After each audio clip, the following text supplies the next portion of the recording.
निर्णय कधी घ्यायचा नाही. नवल वाटेल, आश्चर्य वाटेल, स्वाभाविक आहे. पण मी सांगितलेलं ऐकलं ना की तुम्हाला नक्कीच पटेल. एक छोटा ॲक्रोनिम आहे. त्याचं ॲक्रोनिम आहे HALT.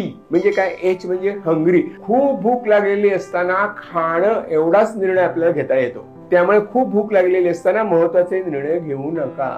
दुसरा मुद्दा, अँगर.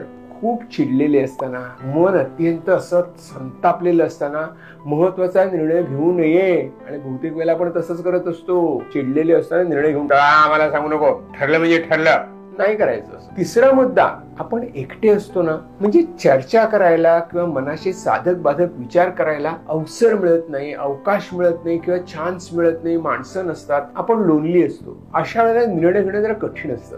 अर्थात काही वेळेला आपण एकटे असताना निर्णय घ्यावे लागतात, पण त्यावेळेला आपण दुहेरी भूमिका घेऊ शकतो आणि आपला लोनलीनेस संपून टाकू शकतो. आणि तिसरा T म्हणजे टायर्ड. खूप थकलेले असताना आपण निर्णय घेऊ शकत नाही, कारण मन तितक्या प्रखरपणे सहजपणे चालतच नाही. 4 गोष्टी, हंगर, अँगर, लोनली आणि टायर्ड. अशा वेळेला निर्णय घेऊ नका, टाळा, शांत व्हा, झोप काढा आणि निर्णय घ्या. अर्थात काही निर्णय इतके महत्वाचे असतात की तुम्हाला विचारतच नाही, त्यांच्याविषयी मी बोलतच नाहीये. जनरल निर्णय असतात ना, त्यांच्याविषयी बोललो. लक्षात ठेवा, HALT, हॉल्ट, थांबा.